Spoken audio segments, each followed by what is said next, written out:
Hello दोस्तों, स्वागत है आपका मेरे YouTube चैनल श्याम ज्ञान में। आज मैं आपको महालक्ष्मी जी का एक ऐसा मंत्र सुनाने जा रही हूँ जिसे सुनते ही आपके घर में धन धान्य की वर्षा होने लगेगी, सारा कर्ज समाप्त हो जाएगा। बस आपको इस मंत्र का 108 बार जाप करना है। किंतु यदि आप इस मंत्र का जाप नहीं कर सकते तो आप माता लक्ष्मी जी को प्रसन्न करने के लिए अपने मोबाइल फ़ोन पर इस मंत्र को चलाकर छोड़ दीजिए, आपको पूर्ण फल की प्राप्ति होगी।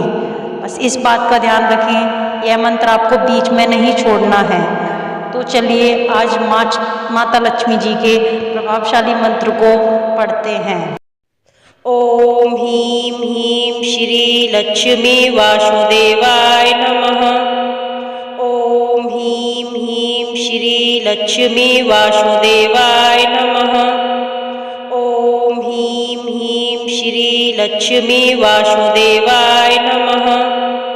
ओम ह्रीं ह्रीं श्री लक्ष्मी वासुदेवाय नमः। ओम ह्रीं ह्रीं श्री लक्ष्मी वासुदेवाय नमः। ओम ह्रीं ह्रीं श्री लक्ष्मी वासुदेवाय नमः। ओम ह्रीं ह्रीं श्री लक्ष्मी वासुदेवाय नमः।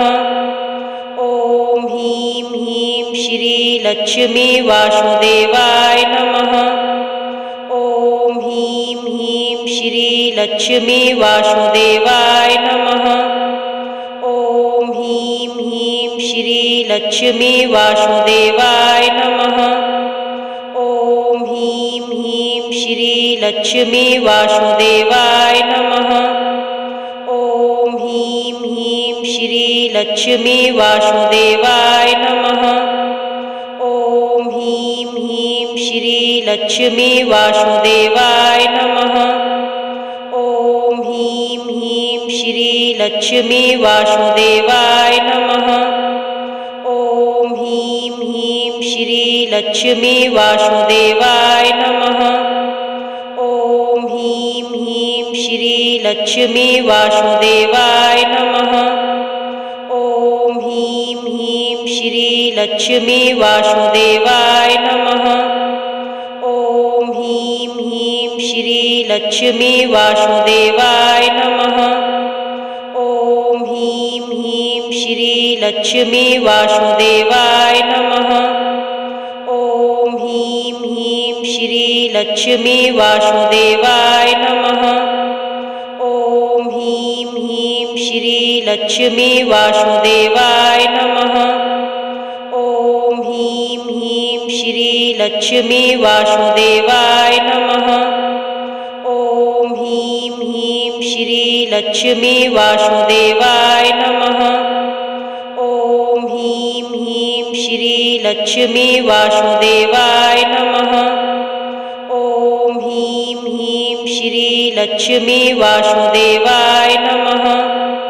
ओम ह्रीं ह्रीं श्री लक्ष्मी वासुदेवाय नमः। ओम ह्रीं ह्रीं श्री लक्ष्मी वासुदेवाय नमः। ओम ह्रीं ह्रीं श्री लक्ष्मी वासुदेवाय नमः। ओम ह्रीं ह्रीं श्री लक्ष्मी वासुदेवाय नमः। ओम ह्रीं ह्रीं श्री लक्ष्मी वासुदेवाय नमः। ओम ह्रीं ह्रीं श्री लक्ष्मी वासुदेवाय नमः। ओम ह्रीं ह्रीं श्री लक्ष्मी वासुदेवाय नमः। ओम ह्रीं ह्रीं श्री लक्ष्मी वासुदेवाय नमः। ओम ह्रीं ह्रीं श्री लक्ष्मी वासुदेवाय नमः। ओम ह्रीं ह्रीं श्री लक्ष्मी वासुदेवाय नमः। ओम ह्रीं ह्रीं श्री लक्ष्मी वासुदेवाय नमः। ओम ह्रीं ह्रीं श्री लक्ष्मी वासुदेवाय नमः। ओम ह्रीं ह्रीं श्री लक्ष्मी वासुदेवाय नमः। ओम ह्रीं ह्रीं श्री लक्ष्मी वासुदेवाय नमः। ओम लक्ष्मी वासुदेवाय नमः। ॐ ह्रीं ह्रीं श्री लक्ष्मी वासुदेवाय नमः। ॐ ह्रीं ह्रीं श्री लक्ष्मी वासुदेवाय नमः।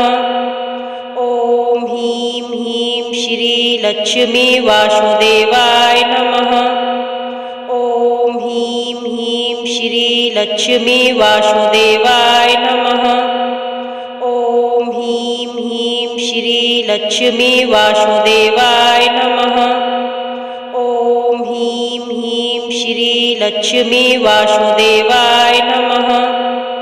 ॐ ह्रीं ह्रीं श्री लक्ष्मी वासुदेवाय नमः। ॐ ह्रीं ह्रीं श्री लक्ष्मी वासुदेवाय नमः। ॐ ह्रीं ह्रीं श्री लक्ष्मी वासुदेवाय नमः। ॐ ह्रीं ह्रीं श्री लक्ष्मी वासुदेवाय नमः। ॐ ह्रीं ह्रीं श्री लक्ष्मी वासुदेवाय नमः। ॐ ह्रीं ह्रीं श्री लक्ष्मी वासुदेवाय नमः। ॐ ह्रीं ह्रीं श्री लक्ष्मी वासुदेवाय नमः। ॐ ह्रीं ह्रीं श्री लक्ष्मी वासुदेवाय नमः। ॐ ह्रीं ह्रीं श्री लक्ष्मी वासुदेवाय नमः। ॐ ह्रीं ह्रीं श्री लक्ष्मी वासुदेवाय नमः। ॐ ह्रीं ह्रीं श्री लक्ष्मी वासुदेवाय नमः।